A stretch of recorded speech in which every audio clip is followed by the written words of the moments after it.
Tapi kalau magnet, dia selalu memiliki kutub positif dan kutub utara dan kutub selatan. Yang kedua, kutub utara dan selatan, jika dia didekatkan akan tarik-menarik karena beda kutub, tapi kalau sama kutubnya akan tolak-menolak.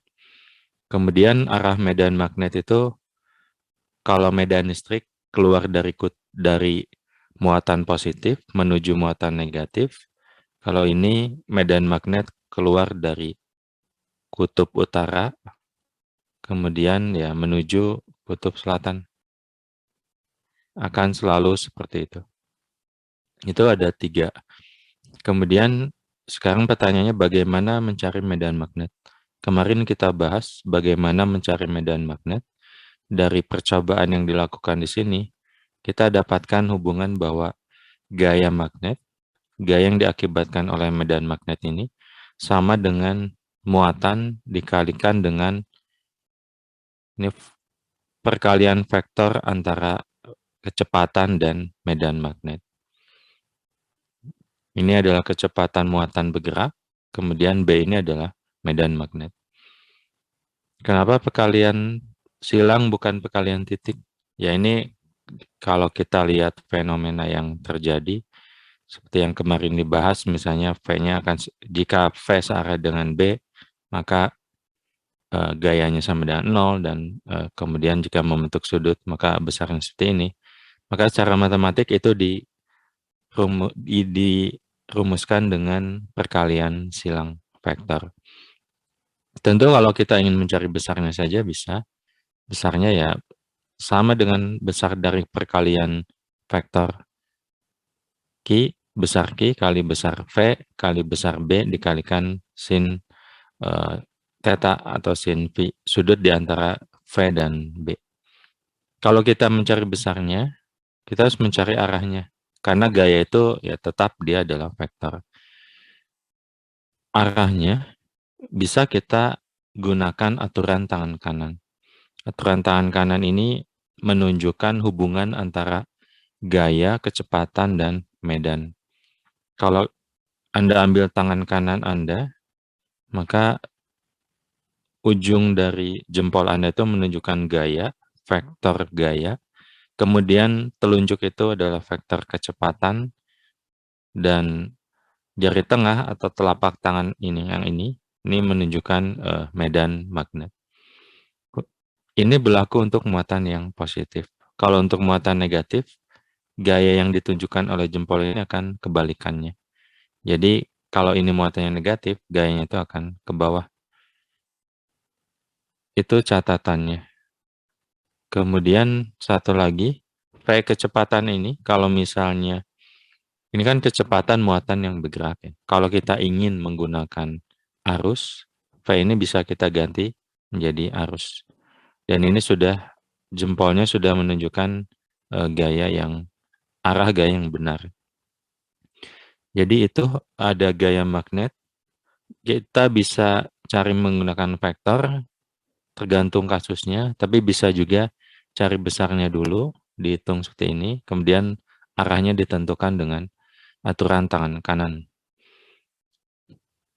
Kemudian contohnya kemarin ada efek Hall. Kalau ini batang yang dia memiliki tebal, kemudian di sini ada arus mengalir ke bawah, maka arus itu adalah elektron yang bergerak ke arah sebalikannya. Maka elektron ini akan menerima gaya magnet ke kanan sesuai dengan aturan tangan kanan. Kemudian yang terjadi adalah banyak elektron yang akan menumpuk di sisi kanan, sehingga sisi kirinya menjadi positif. Karena ada perbedaan muatan seperti ini, akan muncul medan listrik yang arahnya dari positif ke negatif. Maka di sini akan muncul dua, ada gaya magnet, ada gaya listrik. Dan di sini kita bisa lihat pada saat gaya tersebut sama, kita dapatkan kecepatan seperti ini.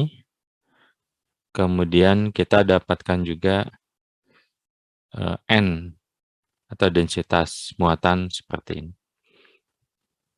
Kemudian yang kedua, Fenomena kedua yang kita bahas kemarin, gerak partikel pada medan magnet. Kalau areanya lebar, kita bisa lihat bahwa partikel ini akan bergerak dengan lintasan berupa lingkaran. Karena setiap muatan bergerak, ketika muatan bergerak, ada gaya yang menarik dia ke tengah. Jadi kalau digambarkan akan terjadi lingkaran seperti ini. Kalau dia membentuk lingkaran, berarti ada gaya sentripetal, ada gaya yang menarik dia ke tengah. Kemudian kita gunakan itu, kita bisa mencari radiusnya berapa, kemudian periodenya, frekuensi, frekuensi sudut, dan seterusnya. Kemudian yang ketiga, kalau kita lihat kemarin gaya magnet pada kawat yang bermuatan, muatan negatif yang bergerak, yaitu arus. Dari situ kita bisa dapatkan, karena arus itu adalah muatan yang bergerak persatuan waktu, maka kita bisa ganti muatan di persamaan yang awal tadi menjadi mengandung arus. Akhirnya kita dapatkan persamaan yang di dalam kotak ini. Jadi kalau ada kawat dialiri arus, maka gaya magnet yang bekerja itu adalah IX, IL cross B. Ini yang terjadi. Oke ya. Kemudian terakhir kemarin kita bahas tetap kawat yang dialiri arus dan ada medan magnet yang bekerja pada kawat tersebut, tapi sekarang kawatnya dibentuk segi empat seperti ini. Dan kemarin kita lihat ya, dia bisa di sisi kiri gayanya ke atas, di sisi kanan gayanya ke bawah. Di dua sisi yang samping ini gayanya 0, karena antara medan magnet dengan arusnya satu arah. Karena satu arah ya sudutnya 0 atau sudutnya 180. Dan sin 0 itu adalah 0. Demikian juga sin 80. Maka gayanya hanya akan bekerja pada sisi yang kiri dan kanan saja. Yang satu ke atas, satu ke bawah. Ini yang jadi prinsip kerja dari banyak motor penggerak. Itu karena dia berputar, ya kita mau nggak mau membahas tentang torsi. Semoga masih ingat. Akhirnya kemarin kita dapatkan seperti ini. Torsi ini adalah N jumlah lilitan, kalau ada N buah lilitan. Kemudian I ini adalah arus, A ini adalah luas penampang yang dibentuk dari kawatnya. Kemudian kali B kali sin theta. Yang NI dan A ini dikenal dengan magnetic moment dipole, yang akhirnya torsinya itu bisa kita rumuskan menjadi lebih sederhana perumusannya. Magnetic moment dipole kali medan magnet. Tentu nanti ada usaha dan ada energi juga. Itu yang kemarin kita bahas. Oke ya, sampai sini. Kemudian hari ini saya ingin melanjutkan ada, kalau tadi kita lihat di sini, medan magnet yang bekerja pada sebuah kawat yang dialiri arus listrik itu dia menimbulkan adanya gaya magnet. Jadi kalau ada kawat, kemudian dialiri oleh arus listrik, maka ketika ada medan magnet yang bekerja atau mengenai kawat ini akan timbul gaya magnet. Tapi ada satu hal yang kemudian ditemukan belakangan, bahwa medan magnet juga bisa hadir, bisa ada karena kawat tersebut dialiri oleh listrik. Jadi maksudnya, kalau saya punya kawat seperti ini, kemudian kawat ini saya aliri oleh arus listrik, maka di sekeliling kawat ini akan muncul medan magnet. Jadi ternyata muatan yang bergerak itu, termasuk di dalamnya arus listrik, akan menyebabkan adanya medan magnet di sekitarnya. Ini fenomena yang waktu ditemukan ya cukup mengejutkan, bahwa pergerakan muatan itu mengakibatkan adanya medan magnet. Medan magnet karena arus listrik.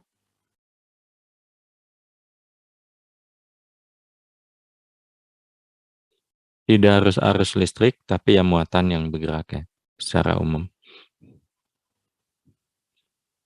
Jadi sekali lagi, muatan yang bergerak, muatan yang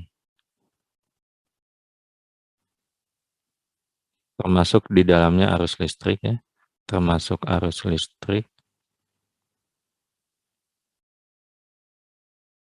akan menyebabkan adanya medan magnet.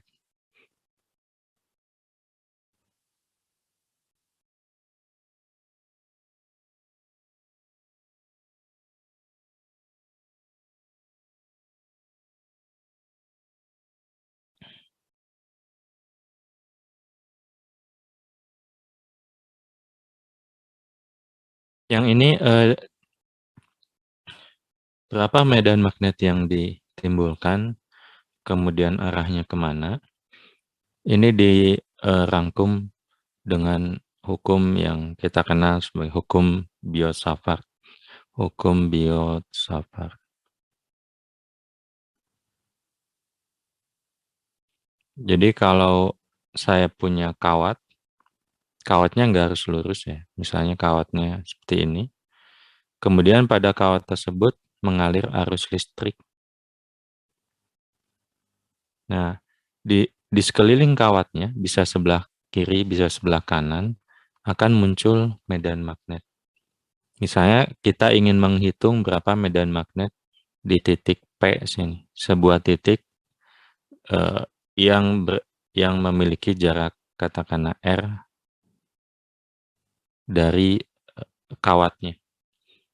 Nah, di sini kita akan melihat bahwa aliran arus pada kawat ini, katakanlah saya punya potongan kawat sini, dan dia dialiri oleh arus listrik, maka dia akan menyebabkan adanya medan magnet di titik P. Karena ini katakanlah kita lihat kontribusi dari potongan kawat, katakanlah panjangnya ds, dia akan menyebabkan medan magnet sebesar dB di sini. D itu menandakan kecil ya. Ini potongan kawat ds menyebabkan medan magnet dB. Tentu potongan kawat yang lain juga akan memiliki kontribusi pada medan magnet yang ditimbulkan nanti.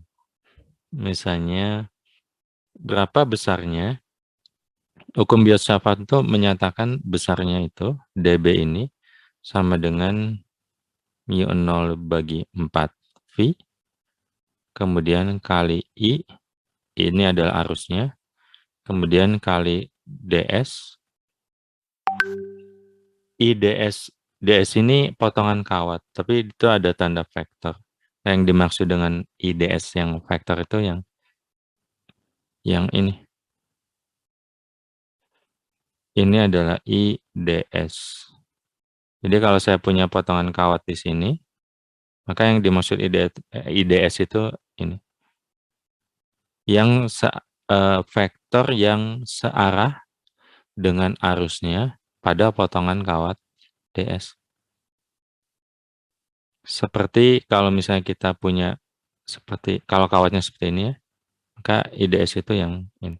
Ini ada IDS. Kalau di sini ya seperti ini. IDS. Ya, jadi perpanjangan dari arah arus pada kawatnya. Kemudian ini dikali silang. Ini vektor satuan dari R. Kalau R itu yang ini, maka yang dimaksud vektor satuan R itu yang ke sini. R. Oke ya. Tentu dia akan membentuk sudut dengan IDS-nya. Jadi perkalian yang di sini kita bisa ubah menjadi sudut nanti. Ini bagi R kuadrat. Nah, ini hukum Biot-Savartnya itu seperti ini. Jadi, berapa medan magnet yang ditimbulkan oleh potongan kawat yang dialiri oleh arus listrik, dB ini besarnya adalah μ0 bagi 4V kali I ds kali vektor satuannya, ini menunjukkan arahnya nanti, dibagi dengan R kuadrat. Jarak kuadrat dari titik yang ditinjau terhadap potongan kawat tersebut. μ0 ini konstanta, dia 4V kali 10 pangkat minus 7 Tesla meter per ampere. Kalau ya seperti itu. Ini tadi besarnya medan magnet dan arahnya karena dia vektor akibat adanya arus atau muatan yang bergerak yang mengalir pada sebuah kawat. Jadi sekali lagi, ketika kawat dialiri oleh arus listrik, maka akan ada medan magnet di sekeliling kawat tersebut. Oke ya, sampai sini. Kita bisa pecahkan dengan vektor seperti ini. Bisa juga satu persatu kita hitung besarnya. Besarnya saja. Besarnya ya jadi dB. Tanda vektornya hilang di sini. μ0 bagi 4V. Besar dari perkalian silang ini, ya besarnya I kali besarnya ds kali besarnya R. Ini kan vektor satuan ya. Besarnya adalah 1. Ya kali 1 kali sin theta. Itu ds sin theta. Dibagi dengan R kuadrat. Ini adalah besarnya. Jadi kita bisa hitung besarnya saja dulu, yang adalah ini. Kalau sistemnya lebih mudah kita mencari besarnya, tidak menggunakan vektor. Kemudian setelah besar ya tentu kita tentukan arahnya. Arahnya seperti apa? Ya arahnya juga gunakan aturan tangan kanan. Gunakan aturan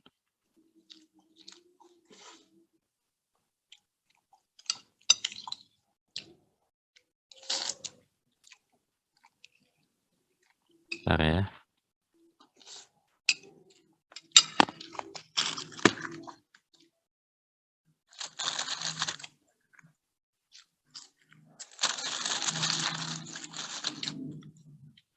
Aturan tangan kanannya yang seperti apa? Jadi aturan tangan kanan itu ada 2 ya. Satu yang tadi kita bahas, yang sebelumnya kita bahas. Kemudian, bentar, ada satu lagi. Oke. Nah.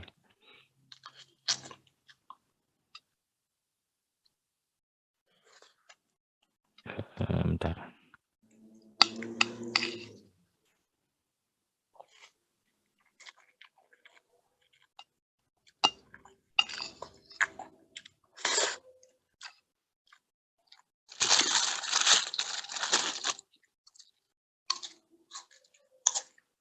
Satu lagi itu yang ini.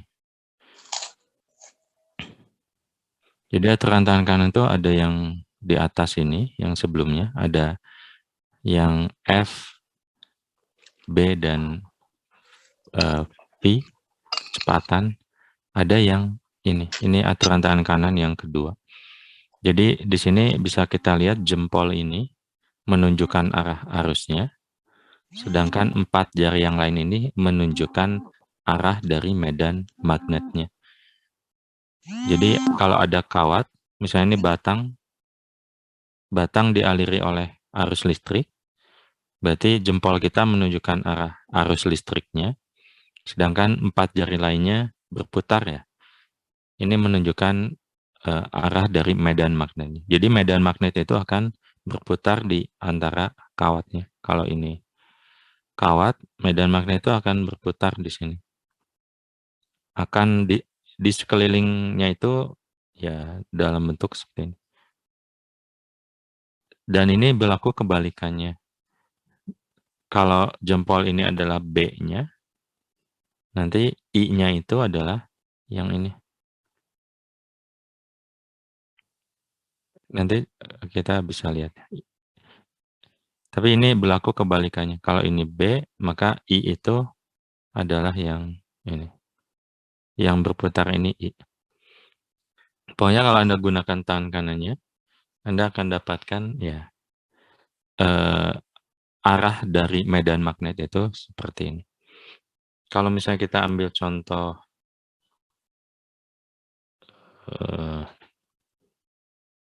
atau saya ambil contoh dulu. Nah, misalnya, tapi sebelum itu, jadi sekali lagi kalau ada kawat dialiri oleh arus listrik, maka di sekelilingnya itu yang ini akan muncul medan magnet. Kita bisa pecahkan dengan hukum Biot-Savart seperti ini. Bisa menggunakan vektor, bisa juga cari dulu besarnya, kemudian cari arahnya. Besarnya adalah yang ini, arahnya kita gunakan aturan tangan kanan yang ini. Sekarang saya coba kasih contoh, misalnya medan magnet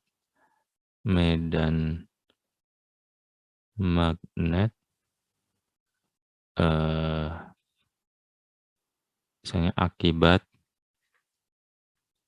kawat panjang yang berarus. Panjang di sini kalau misalnya Anda ada misalnya di soal mendapat istilah panjang, panjang ini berarti artinya kalau ini panjang ya jarak ini terhadap kawatnya itu sangat kecil dibandingkan dari panjang fisik dari kawatnya. Dan biasanya dianggap tak hingga panjang. Misalnya saya punya sebuah kawat dialiri oleh arus listrik, misalnya kawatnya seperti ini, kemudian ada arus listrik yang mengalir. Arus listriknya ini mengalir katakanlah dari bawah ke atas ya. Misalnya seperti ini. Ini arus listriknya. Ini adalah I. Kemudian kalau ditanyakan di mana, misalnya di titik P sini, berapa besar medan magnetnya di titik P.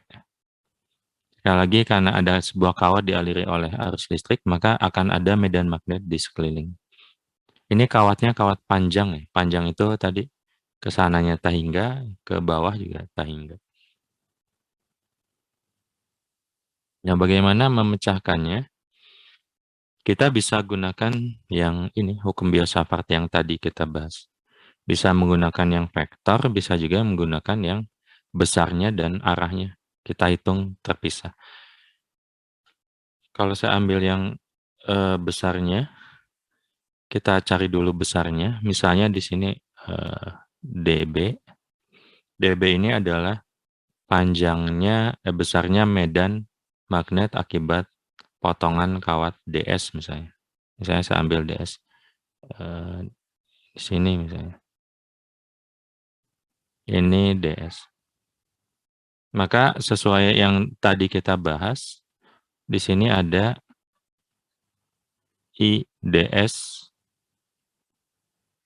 Karena kawatnya lurus, ya ininya juga lurus. Kemudian jaraknya ini ke titik P, ini adalah R, maka arah yang tadi ini, vektor satuan R itu ya ini, ke sini. Ini adalah vektor satuan R. Kemudian sudutnya, tentu saja sudutnya ini, antara IDS dan vektor satuan R. Ini sudutnya. Oke ya. Nah, bagaimana memecahkan ini? Kita bisa lakukan salah satunya itu, kita anggap titik P ini ada di tengah sini. Jadi kita bagi dua kawatnya. Dengan titik P ini ada di tengah dari kawatnya. Nah, kita akan hitung medan magnet yang diakibatkan oleh potongan kawat yang atas. Nanti potongan kawat yang bawah akan memberikan kontribusi yang sama. Karena DB ini ada, titik P ini ada di tengahnya. Tapi sekali lagi ini hanya berlaku untuk kawat yang panjang. Seperti yang kemarin kita bahas juga, kalau kawat panjang, titik P dimanapun kita letakkan sebuah titik, maka titik ini akan bisa dianggap berada di tengah-tengahnya. Karena kawatnya sangat panjang. Sehingga kalau kita bagi dua, ya ini. Sehingga kalau kita bagi dua seperti ini, maka kontribusi kawat yang ini terhadap titik P akan sama dengan yang kanan terhadap titik P. Karena dia sama panjang. Oke ya. Kita akan hitung itu, dB besarnya. Ini besarnya ya. dB ini tadi mu0 bagi 4V dikali dengan I ds kali sin theta dibagi dengan R kuadrat. Nah, nanti B-nya, B ini adalah 2 kali dari besarnya dB. Karena kita hanya akan hitung setengahnya. Kemudian nanti kita kali 2. Tentu yang ini dari 0 sampai tahingga. Ini titik 0, tahingga itu yang ada di atas sana. Sebenarnya bisa aja langsung sih, dari minus tahingga sampai tahingga. Oke. Ini sama dengan 2 kali ya itu dB-nya. mu0 bagi 4V, ini konstan, atau bisa aja 0 sampai tahingga ya, I ds sin theta bagi R kuadrat.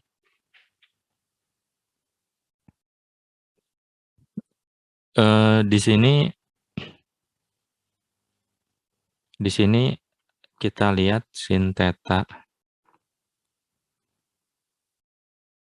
Ada sin theta, ada ds, ada R. Kalau kita perhatikan S itu panjang kawatnya. Kemudian R dan theta itu saling berhubungan. Jadi kita perlu memilih, kita mau mengintegralkannya terhadap apa? Terhadap R atau S atau terhadap theta. Tentu opsi yang paling memudahkan itu ya kita integralkan terhadap S ya. Jadi kalau Anda lihat di sini, yang kata S itu, belum saya gambar. S itu ini, jarak dari pusat sini ke titik di mana ds itu kita perhatikan. Ini S, kemudian katakanlah ini R besar dari 0 ke titik P, kemudian ini ada R kecil. Dari hukum Pythagoras kita dapatkan R kuadrat itu adalah S kuadrat tambah R kuadrat. Oke ya. Maka, oh ya, sin theta ini adalah sama dengan R dibagi, bentar. Atau sini sin theta. Kalau diperhatikan sin theta ini kan sama dengan sinus V minus theta ya. Semoga masih ingat. Dan sinus V minus theta itu kan yang ini. Ini tuh adalah R dibagi dengan R kecil. Atau kalau kita ambil ini, R kecil itu adalah S kuadrat tambah R kuadrat. Ini sinus theta.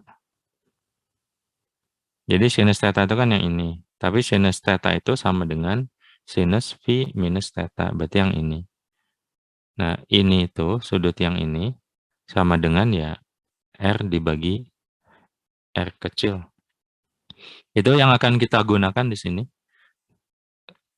Jadi kalau saya tulis ulang 2, B sama dengan 2. Yang ini konstan, saya keluarkan dari integral. Kemudian ya I juga konstan ya. Integral 0 sampai ta hingga. Tinggal bagian ini. DS.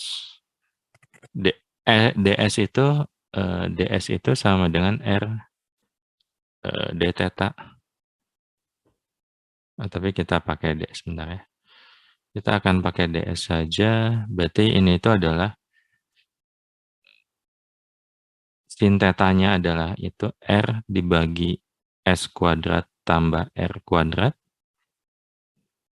Kemudian R kuadrat yang bawah ini ya sama dengan ya itu S kuadrat tambah R kuadrat kali DS.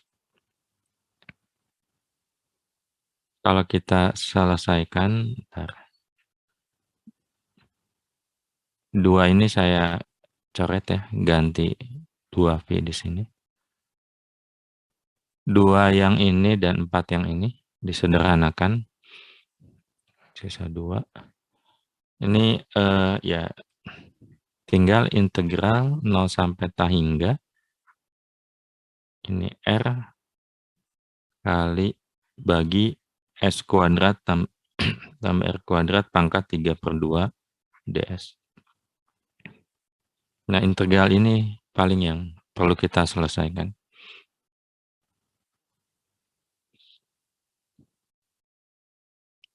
Anda bisa gunakan, kalau Anda hafal, bagus. Tapi kalau enggak juga bisa lihat tabel integral. Integral dari dx dibagi x kuadrat tambah a kuadrat pangkat 3/2 itu sama dengan x dibagi a kuadrat x kuadrat tambah a kuadrat pangkat setengah. Ini hasil integralnya ini. Nah, kita bisa pakai di sini. Berarti x itu di sini kan dx ya, menjadi x. Berarti ini jadi s dibagi dengan ini a kuadrat, berarti ini r kuadrat, kemudian ya s kuadrat tambah r kuadrat pangkat setengah. Masukkan batasnya delta hingga sampai 0. Ini B. Maka B sama dengan mu 0 I dibagi 2V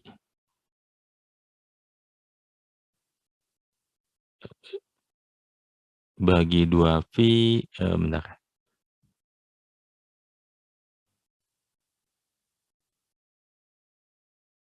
Bentar, ada yang, oh, R-nya lupa ya. Ini R yang di sini, saya tulis di sini. Berarti di sini ada R, di sini ada R, ini jadi R. Kemudian ya, kalau kita masukkan ta hingga, masukannya ke S-nya. Jadi atas ta hingga dibagi ta hingga yang di bawah. Jadi 1. Kalau kita masukkan 0, ya 0 dibagi 0. Jadi minus 0. Maka kita dapatkan ya mu 0I dibagi 2V kali R. Ini adalah besar medan magnet dari kawat lurus yang dialiri oleh arus listrik. Dengan R ini adalah jarak dari, kalau ini kawatnya, ini titik yang ingin kita ukur. R itu adalah jarak dari kawat terhadap titik P. Ini jarak yang tegak lurus. Mu 0 itu ya konstanta, I itu besar arusnya, bagi 2V juga konstanta, dibagi R. Ini adalah besar dari medan magnetnya. Dengan catatan ya ini kawatnya kawat yang panjang. Kawat yang panjang. Panjang di sini ta hingga. Ada nggak kenyataannya kawat yang ta hingga ya? Tadi asumsi yang kita ambil. Disebut kawat panjang itu kalau panjang kawatnya dibandingkan dengan jarak dari titik P terhadap kawat tersebut sangat jauh. Perbandingannya sangat besar. Maka ini bisa dianggap sebagai kawat yang tahingga. Kenapa jadi kawat yang tahingga tadi?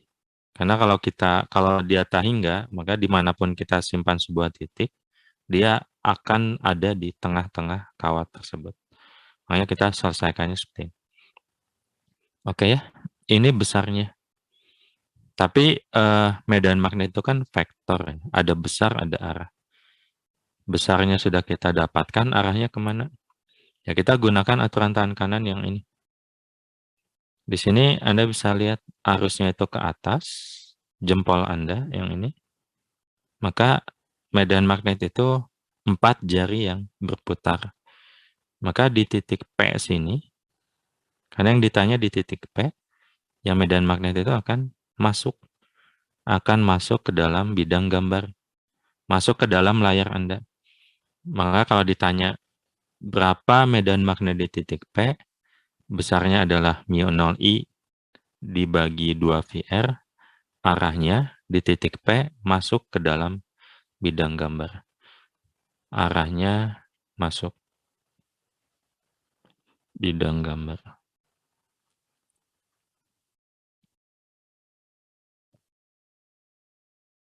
Ya, bisa dipahami nggak ini? Jadi kita sudah bisa dapatkan berapa medan magnet di sekitar kawat yang dialiri oleh arus listrik. Kalau yang ditanya di sini, P di sini, misalnya itu P ini P2, berapa medan magnet di sini? Besarnya, ya kalau Anda hitung akan sama. μ0I dibagi 2V R, R-nya yang ini, jarak antara titik P, katakanlah R2 ya, terhadap kawat, arahnya kemana? Arahnya adalah keluar bidang gambar. Keluar bidang gambar. Karena medan magnet itu kan, ya kalau kita lihat aturan tangan kanan ini, berarti di sisi kanannya masuk ke dalam, di sisi kirinya dia keluar. Berarti arah medan magnet di sebelah sini, dia keluar bidang gambar. Besarnya seperti ini, arahnya keluar.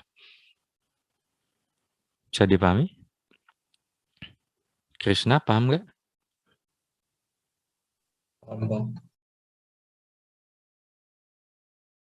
Nur Aini paham?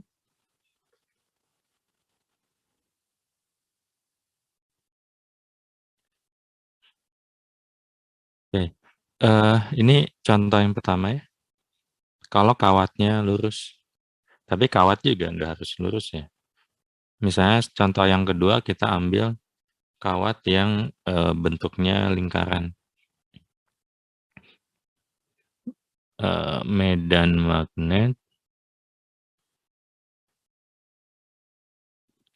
pada, atau kita sebut saja cincin ya, yang berarus.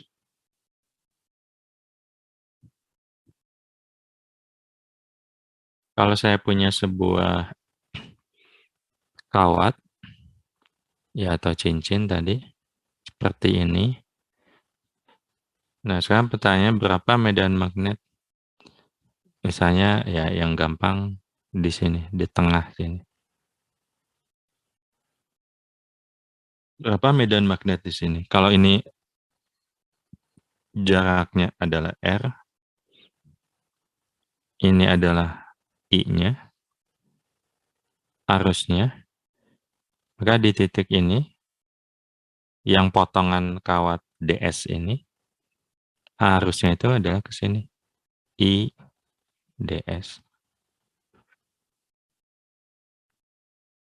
IDS itu ini. Maka di sini kita bisa lihat sudut antara IDS dan R itu ini, adalah 90. Tentu ini akan memudahkan, karena sin 90 itu sama dengan 1.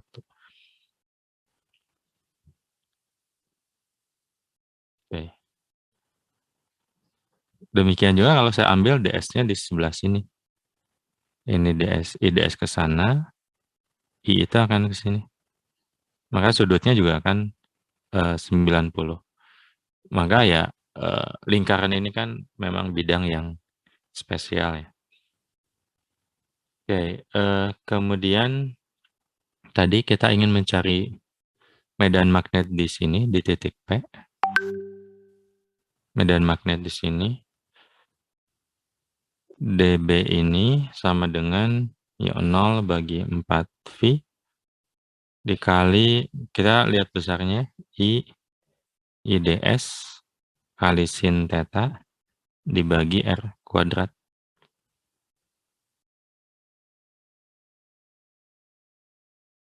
Ini dB-nya, bentar.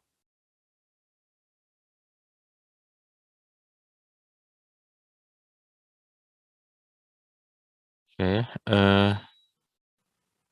atau R-nya R besar aja.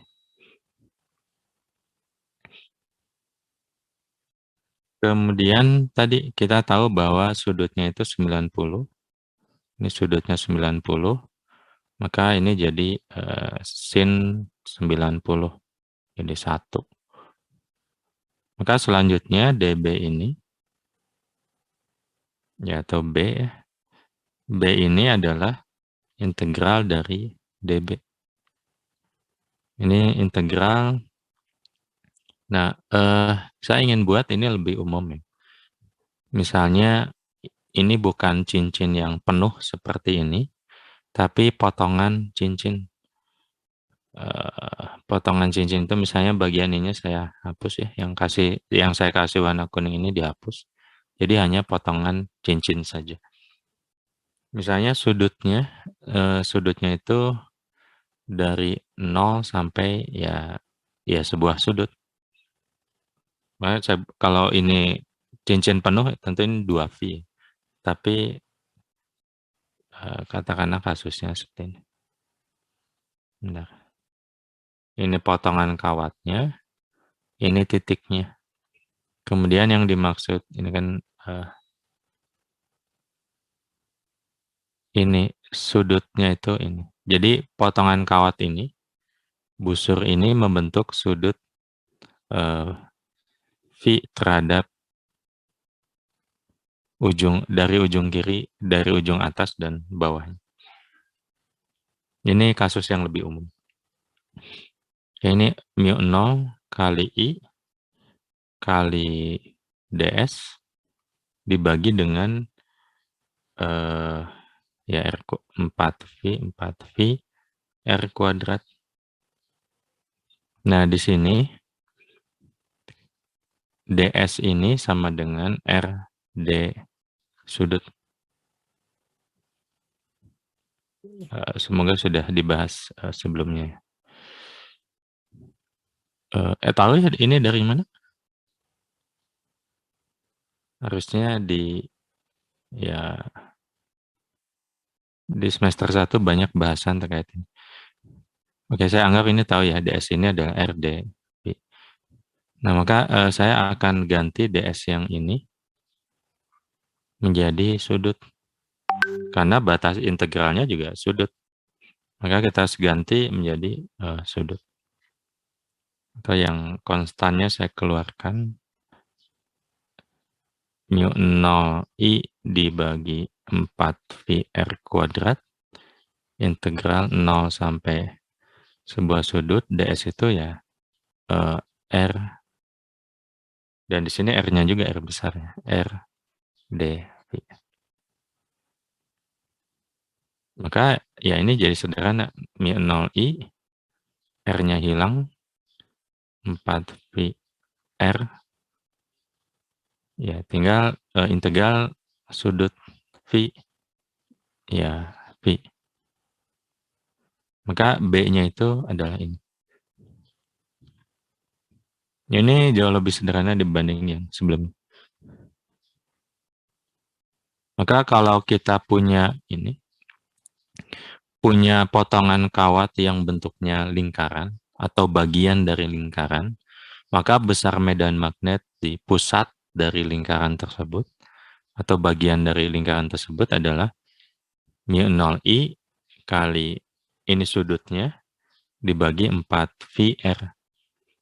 Yang sudut yang ini ya tergantung lingkarannya sebesar apa atau potongan lingkarannya sebesar apa. Misalnya seperti contoh yang ini. Tentu kalau ini lingkaran penuh, maka B itu akan menjadi mu 0i, ya lingkaran penuh itu kan sudutnya 2V, berarti 2V dibagi 4VR. Ini bisa sederhanakan mu 0, ininya hilang. Mu 0i dibagi dengan 2R. Kalau ini adalah lingkaran penuh, yang sudutnya adalah 2V. Tapi kalau setengah lingkaran, ya sudutnya jadi V, Anda bisa hitung sendiri. Kalau seperempat atau seperenam lingkaran, ya, maka akan didapatkan hasil yang berbeda. Oke, bisa dipahami? Ini sudutnya sekarang arahnya kemana? Ada yang tahu?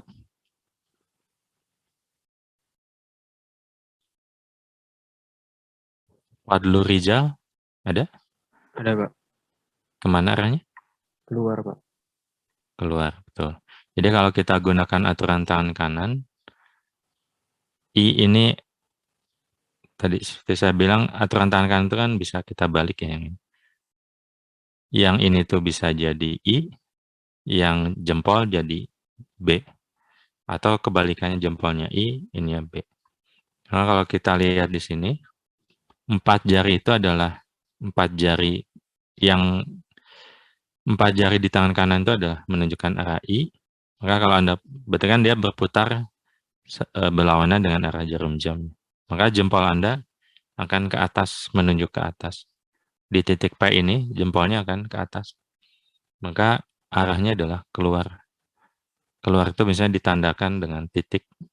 Kalau masuk, ditandakan dengan silang. Biasanya ya mengacu pada arah panah ya. Kalau keluar itu yang terlihat titik, kalau masuk itu yang terlihat kan belakang dari panahnya. Biasanya tanda silang. Oke ya. Jadi ini ada dua pengaplikasian dari hukum Biot-Savart. Mencari medan magnet pada kawat yang dialiri oleh listrik. Satu, kawatnya bentuknya panjang dan lurus. Yang kedua, bentuknya lingkaran. Kita sudah bisa dapatkan berapa besar medan magnet. Sampai sini ada yang mau ditanyakan dulu?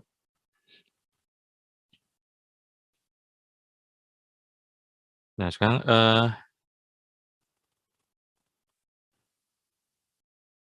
oke. Sekarang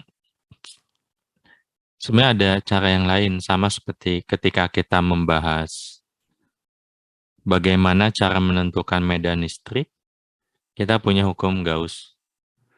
Hukum Gauss itu ya bantuan matematik ya untuk menentukan medan listrik. Tanpa hukum Gauss, Anda akan mendapatkan matematika yang lebih rumit seperti yang dicontohkan sebelumnya. Sama seperti ini. Kita bisa menghitung ini menggunakan hukum Biot-Savart yang ini. Tapi ya Anda bisa lihat di sini agak panjang. Ini untuk kawat lurus ya. Kalau kawatnya tidak lurus, Anda akan dapatkan Anda akan memerlukan pengerjaan matematika yang lebih rumit. Maka untuk mencari medan magnet pun ada metode bantuannya yang disebut sebagai hukum Ampere. Hukum Ampere. Hukum Ampere yang dimaksud di sini, ini fungsinya sama persis, sama fungsinya ya, dengan hukum Gauss. Hukum Gauss. Tapi kalau hukum Gauss ini untuk mencari medan listrik, E.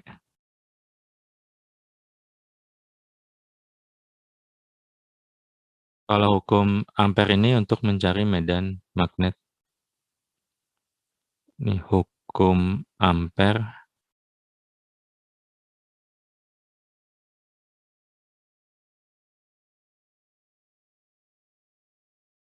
B.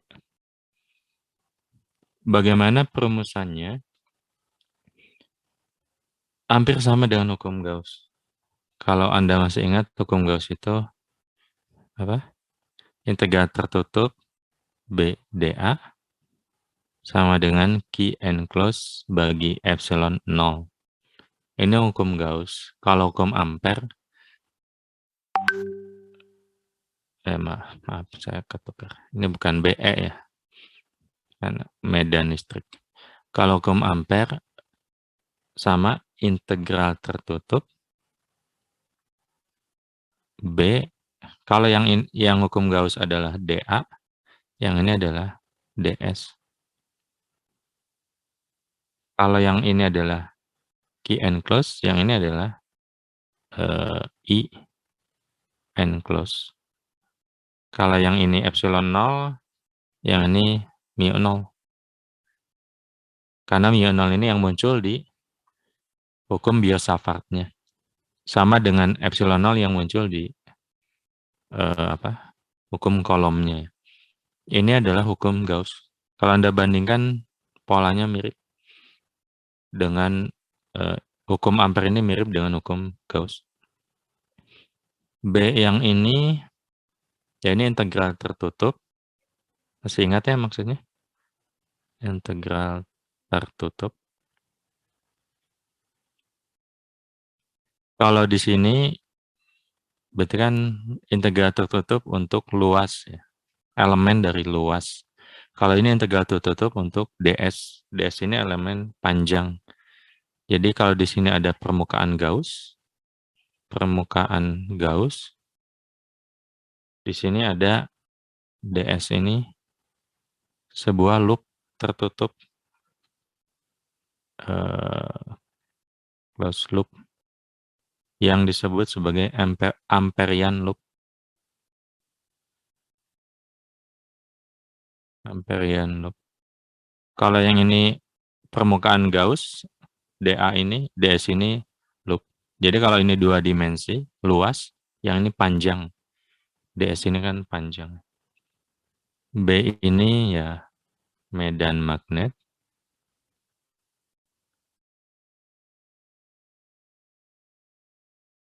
Mu 0 ini ya konstanta yang tadi, sama. Yang I enclosed ini adalah total arus di dalam Amperian loop-nya. Sama dengan Q enclosed yang adalah total muatan di dalam permukaan Gauss. Ini I enclosed ini adalah total arus di dalam loop. Oke. Nah, semoga dengan pengalaman hukum Gauss, kalau Anda pernah menggunakannya, ya Anda bisa menyelesaikan bagaimana mencari medan magnet itu dengan lebih mudah menggunakan hukum Ampere. Misalnya kita ambil contoh yang sudah kita hitung di sini. Yang ini. Yang kawat panjang ini.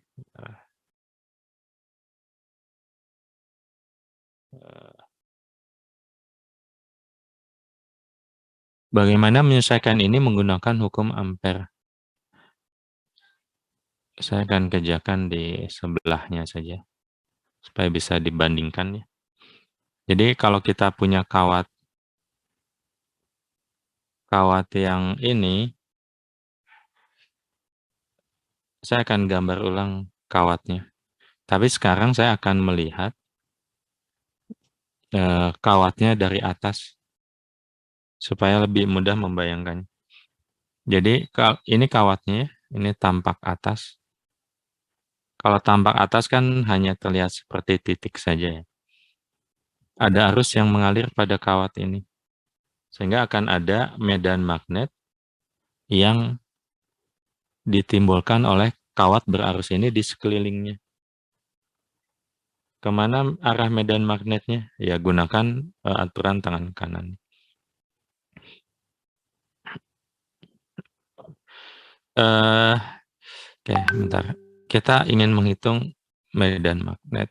kita gunakan hukum ampere. Integrator tutup B ds mu 0 kali I n close. Sama dengan ketika menggunakan hukum Gauss, kita pertama menentukan dulu permukaan Gauss-nya. Nah, sekarang di sini kita harus menentukan dulu Amperian loop-nya. Karena Amperian loop yang saya tentukan bentuknya lingkaran seperti ini. Ini lingkaran ya, atau kalau mau saya buat lingkaran.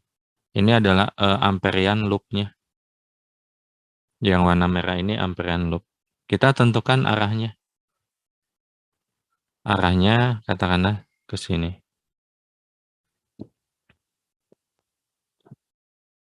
Oke ya. Nah, sekarang kita gunakan hukum Ampere. Hukum Ampere ini adalah integral B kali ds. B-nya kemana? B-nya itu ya searah dengan ini. Amperian loop. Loop ini kan kita beri arah. Itu adalah arah dari B-nya. Kalau tadi di titik sini, P itu tadi di sini, maka ya B-nya ke sana.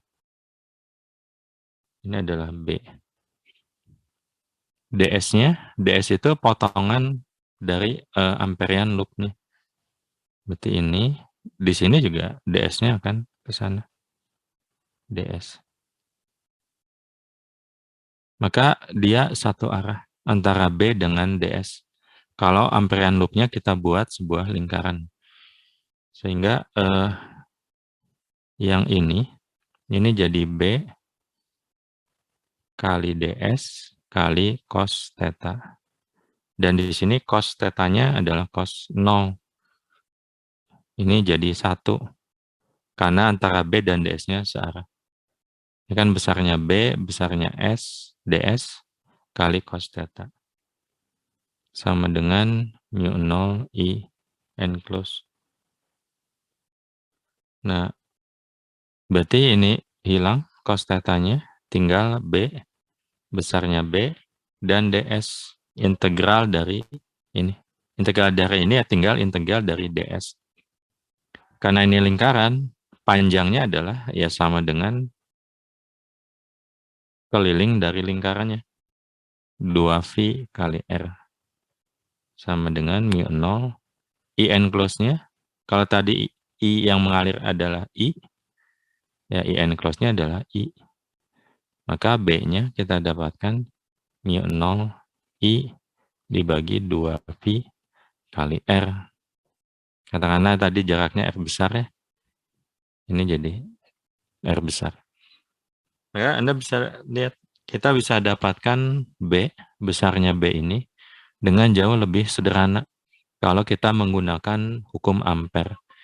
Kita bisa dapatkan nilai yang sama dengan menggunakan hukum Biot-Savart dan kita turunkan menggunakan ya operasi matematika, khususnya integral. Kalau Anda hafal integral semacam ini, ya Anda bisa aja selesaikan. Tapi akan lebih mudah tadi kalau kita menggunakan hukum Ampere. Dua-duanya juga perlu Anda pahami ya. Karena ya bisa saja nanti Anda diminta menghitung ini dan menghitung yang ini. Ya, bisa dipahami nggak? Bisa, Pak. Mau bertanya, Pak. Iya ya. Silakan. Kalau misalnya ada kawat panjang lalu di ujungnya itu melengkung, itu gimana ya, Pak? Kalau ada kawat panjang, ya Lalu kawat ujungnya panjang, melengkung itu gini. Melengkung setengah lingkaran, Pak.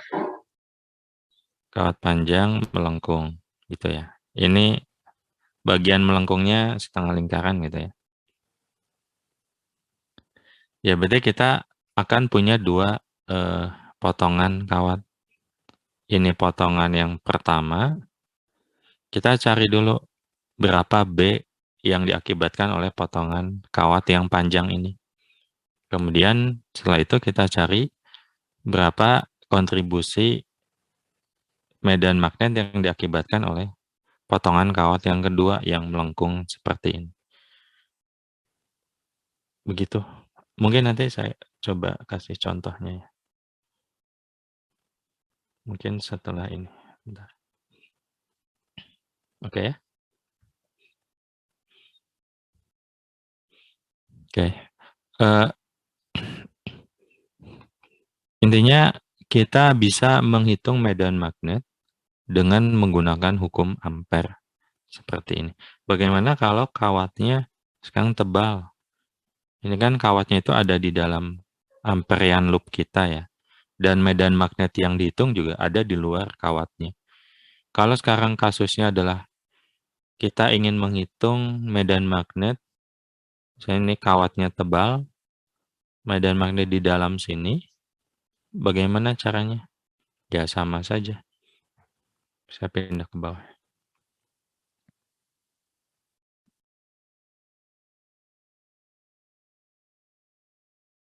Misalnya ini kawatnya. Ini kawat yang tebal ya.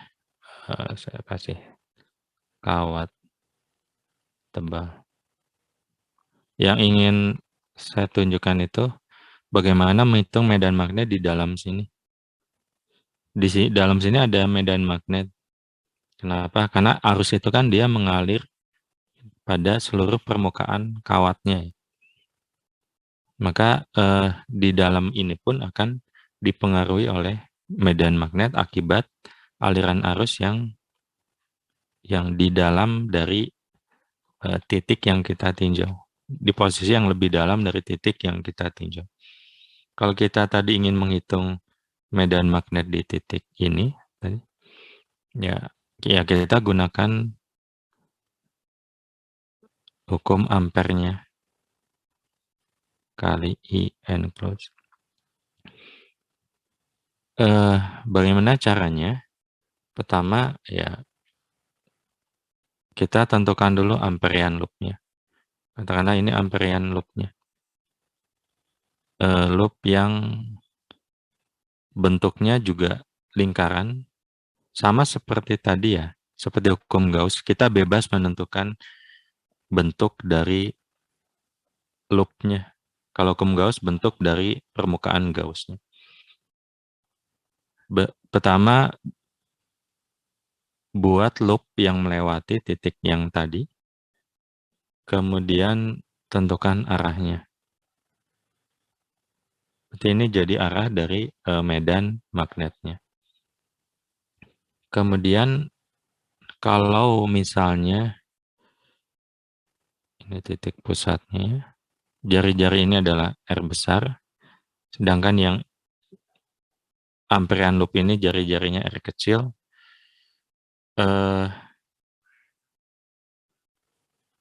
kita bisa lihat ini jadi B kali 2V kali R. Karena di sini antara B, di sini B dan DS-nya kan searah ya. Sama seperti yang tadi. Maka ini saya langsung tulis B kali 2VR. Ini sama dengan mu0 kali I enclosed. Paling itu aja. I enclosed-nya itu total arus yang ada di dalam Amperian loop-nya. Berarti yang ini, yang saya kasih warna kuning. Karena ini terjadi di dalam kawat ya. Tolong diingat ini terjadi di kawat yang tebal seperti ini. Berapa I enclosed-nya? Ya, kalau arusnya tersebar merata, kita hanya tinggal lihat perbandingan luas saja. Luas yang kuning dibagi luas keseluruhan. Berarti ya, kalau arus totalnya I, kali ya VR kuadrat bagi VR kuadrat. Ini adalah fraksi yang kuning. Fraksi yang kuning. Fraksi yang ini. Itu adalah besar I enclosed. Maka ya B sama dengan mu0 kali I. Ini V-nya hilang. Di sini jadi R kuadrat dibagi 2V Ada R kecil, R-nya hilang 1, bentar. Ini hilang. Dikali, bentar, 2V, ini R kuadrat. Jadi besar B-nya seperti ini. Ini di dalam kawat ya, di dalam kawat yang tebal. Oke, bisa dipahami? Jadi kita bisa juga menghitung medan magnet di dalam kawat. Kalau di dalam kawat, ya pertama sama buat amperian loop-nya, kemudian tinggal I enclosed itu adalah ya perbandingan luas saja antara amperian loop dengan luas dari kawatnya. Oke ya. Jadi dari hukum pertama kita tadi menghitung atau melihat berapa medan magnet pada kawat yang lurus. Kita bisa hitung dengan cara biasa, tapi kita bisa juga gunakan hukum ampere.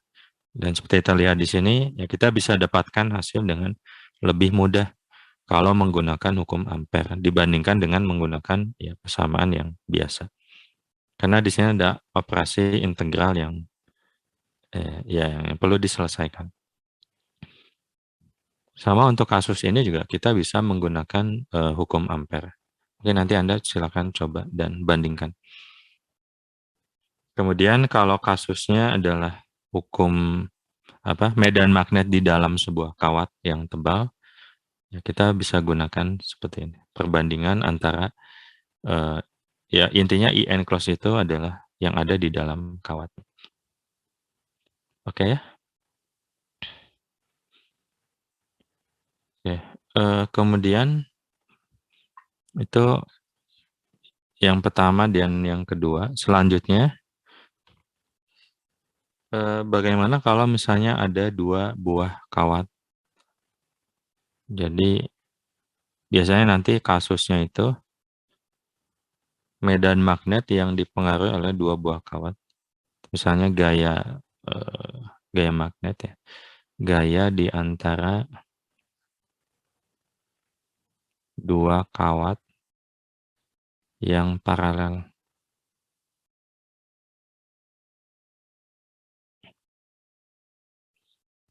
Kalau saya punya sebuah kawat seperti ini, paralel itu berarti kan jarak setiap komponennya sama. Atau dia tidak akan pernah bertemu. Jadi dia sejajar. Kalau saya punya 2 kawat, katakanlah ini kawat yang pertama, ini kawat yang kedua. Apa yang terjadi pada kawat ini? Kalau dua-duanya dialiri oleh arus listrik. Misalnya ini ada arus listrik I, kita sebut I2, ini I1. Misalnya jarak antar kawatnya adalah D. Nah, di sini kalau Anda masih ingat yang sebelumnya kita bahas, mana ya?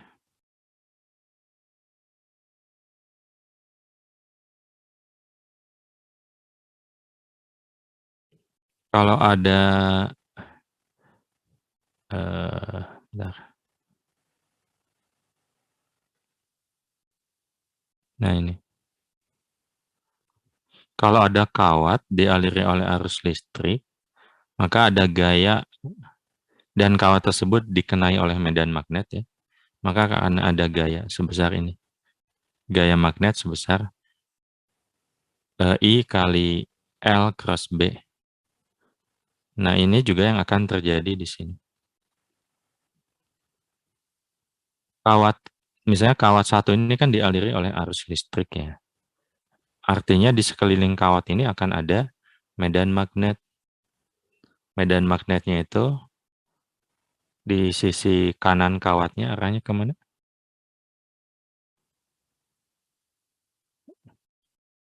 M. Alvin ada?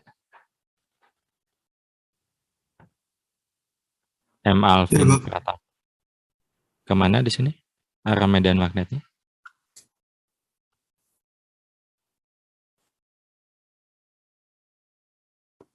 Tahu nggak? Di sini tuh maksudnya di sekitar sini. Oh, Arah medan magnetnya kemana? Kalau menggunakan aturan tangan kanan. ke dalam nggak? Ke dalam ya, betul. Berarti kalau kita gunakan aturan tangan kanan, di sebelah kanan ini kan ada medan magnet yang arahnya ke dalam masuk.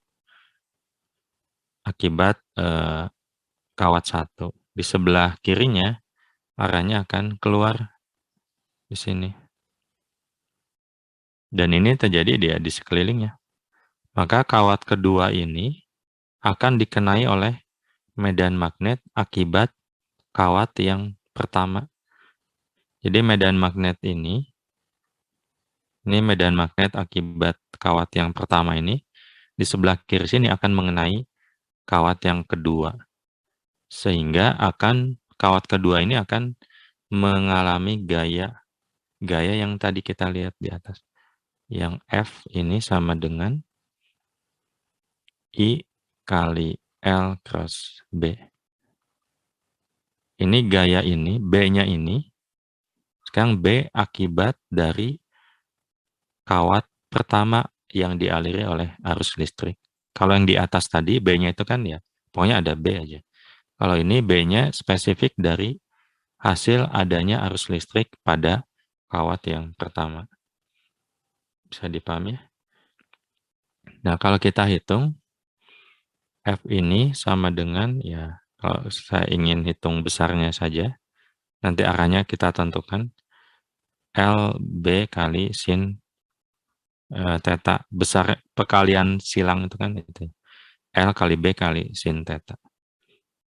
Nah, sekarang sin theta-nya berapa?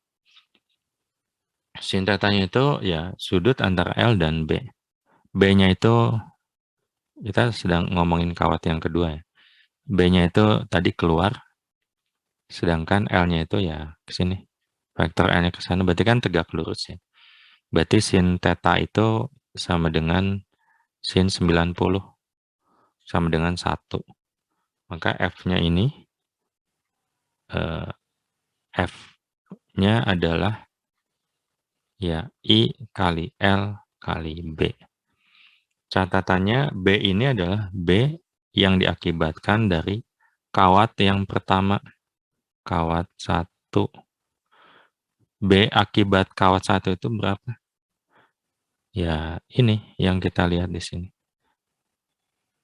Kalau ada sebuah kawat panjang dialiri arus listrik, maka B-nya itu ini. Atau ya ini.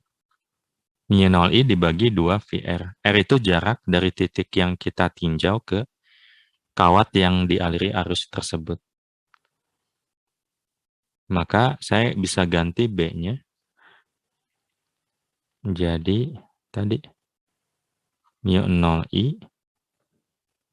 I ini I2 ya. Dibagi dengan 2V kali R. R-nya itu D. I ini ini I1.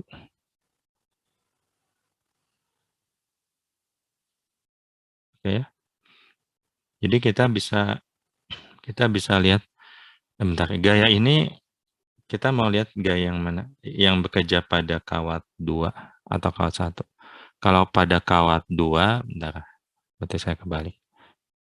Ini kita sedang ngomongin kawat 2, berarti ini gaya yang bekerja pada kawat 2. Ya, kalau mau akibat kawat 1.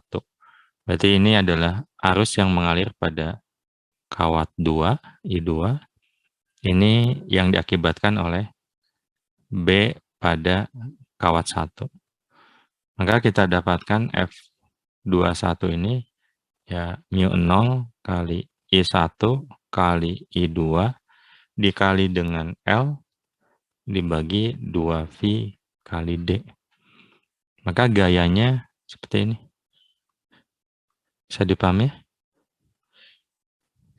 Jadi pada kawat 2 akan ada gaya sebesar mu0 kali I1 kali I2 kali L. L itu panjang kawatnya, dibagi dengan 2pi kali D.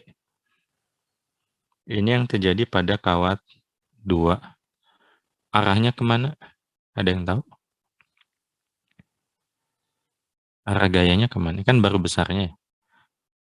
Arah gayanya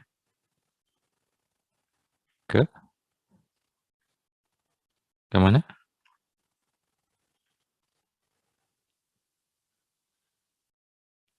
CTDA ada? CTDA. Ada, Pak. Kemana? Arah gayanya?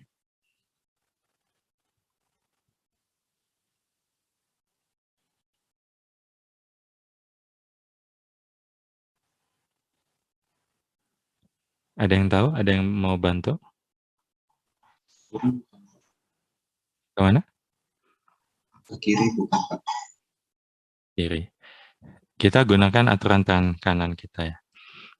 Aturan tangan kanan itu kan ada 2 tadi. Yang satu untuk menentukan hubungan antara arus dan medan magnet, I dan B, yang bentuknya jempol, like seperti itu. Kemudian yang satu lagi yang pertama yang sebelumnya kita bahas, yang menentukan ya arus, gaya, dan medan magnet. Kita gunakan yang pertama, arah medan magnet itu keluar, berarti jari tengah atau telapak tangan kita itu keluar, menghadap keluar. Arusnya itu ke sini, arusnya ke sini, maka gayanya akan ke sini. Ini F21. Jadi F-nya itu akan ke sini. Nanti Anda coba lihat lagi. Jadi akibat arus listrik yang mengalir pada kawat 1, kita akan dapatkan gaya yang ke sana. Gaya pada kawat 2 itu akan muncul gaya F21.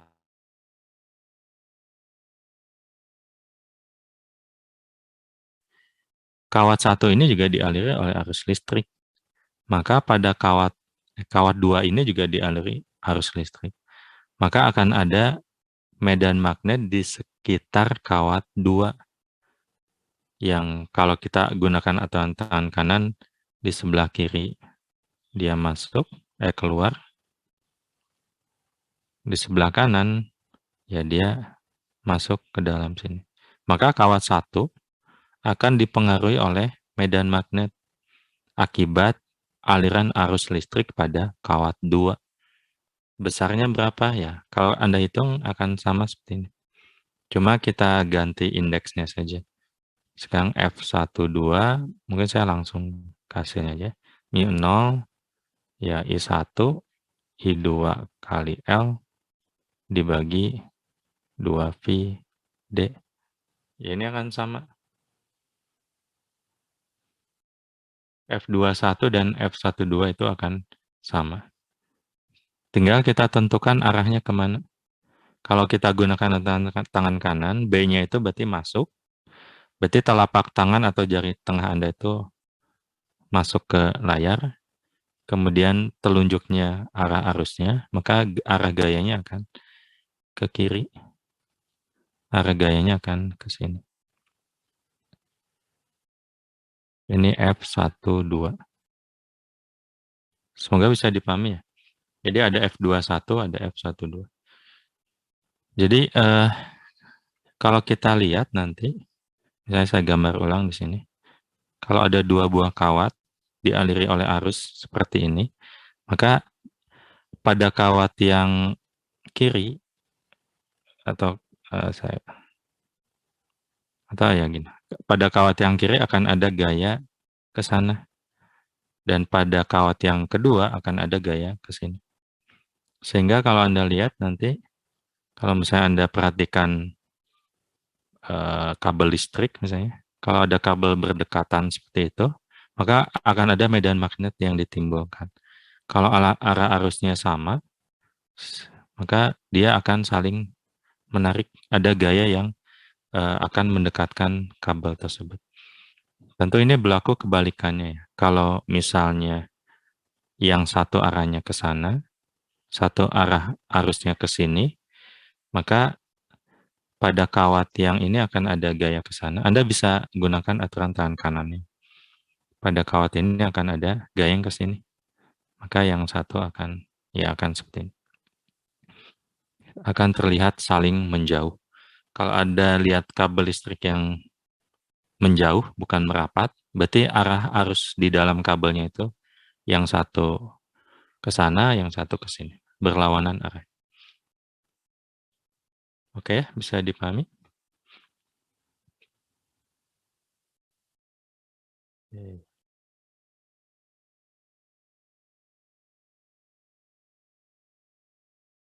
Oke. Kalau bisa, ya saya anggap bisa lah. Sekarang, kayak waktunya nggak banyak. Oke. Atau saya kasih contoh yang ini ya. Yang tadi teman Anda tanyakan. Misalnya, mungkin yang gampang. Kalau saya punya kawat seperti ini, kemudian seperti ini, kemudian seperti ini, kemudian misalnya panjang kawat ini adalah L, ini L, ini juga L, kemudian ini R. Nah, pertanyaannya berapa, bentar, arusnya ke sini misalnya. Ini arus listriknya. Berapa besar medan magnet di titik sini, titik P di sini, di tengah. Coba dikerjakan.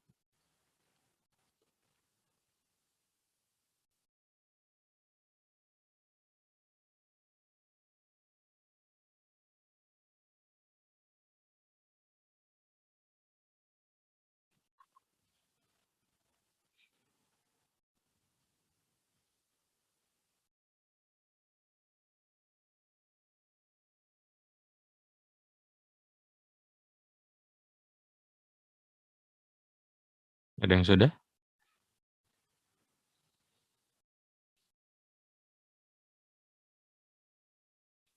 Itu saja.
Ada yang sudah? Tinggal dikali setengah aja nggak sih, Pak? Setengah apa? Berarti mino I per Yuk, dari 0 rumus I. mino I per 4. Iya. Oh, oke. Nah, oke. Kita lihat ya. Terima kasih. Kalau kita lihat, kalau ditanya medan magnet di titik P, berarti kan di sini kita punya 3 potongan kawat yang berkontribusi. Yang ini, yang pertama, kemudian ini yang kedua, kemudian yang ketiga yang ini. Berarti tiganya akan memberikan kontribusi pada titik P. Nah, sekarang kita lihat satu persatu. B yang katakanlah saya sebut DB1 ini sama dengan mu0 I kali ds atau besarnya ya, ini misalnya kali sin theta dibagi dengan 4V R kuadrat. Ini DB1. Demikian juga DB2 dan DB3. Nah, kalau kita lihat yang kawat 1 ini, yang warna kuning, sin theta ini adalah sudut antara IDS dan R. Atau kalau sebelum ke sini, kan mu0 bagi 4V ya. IDS cross R. IDS itu kalau di sini potongan kawat panjangnya DS, kemudian I-nya kan ke sana. Berarti ini adalah IDS. R itu arah apa? Ini adalah kalau Anda lihat tadi penjelasan di atas, ini adalah arah dari potongan kawat DS ini ke titik sini. Ke titik yang ingin kita lihat medan magnetnya berapa. Berarti R itu yang ini. Dan kawat ini lurus semuanya menuju ke sini. Artinya sudut antara ini dan ini itu adalah 0. Maka sin theta ini akan menghasilkan nilai 0. Maka potongan kawat yang pertama tidak akan memberikan kontribusi medan magnet pada titik P. Kenapa? Ya, karena ini alasannya. Sudut antara IDS dan R-nya itu sama dengan 0. Oke ya? Maka Anda juga bisa lihat kawat ketiga juga seperti itu. IDS-nya itu ke sana. R-nya kemana? R-nya ya, kalau DS itu ini ya, potongan ini. R-nya itu ya ke sini. R-nya ke sini. Maka sudutnya adalah 180. Yang satu ke sana, ini IDS. Yang satu ke sini, ini R. Kan sudutnya 180. Dan sin 180 juga adalah 0. Maka kita dapatkan bahwa kawat 1 dan 3 ini tidak di titik P. Tentu ini khusus titik P ya. Kalau titik lain akan beda. Akan memberikan nilai 0 pada besarnya medan magnet di titik P. Tinggal potongan yang kedua. Yang kedua itu kalau Anda lihat di sini. Mana tadi? Nah, kita bisa gunakan ini. mu0i ini adalah sudut dari potongan kawatnya. Karena tadi setengah lingkaran persis, maka sudut ini jadi V. Maka mu0i ini jadi mu0i kali V.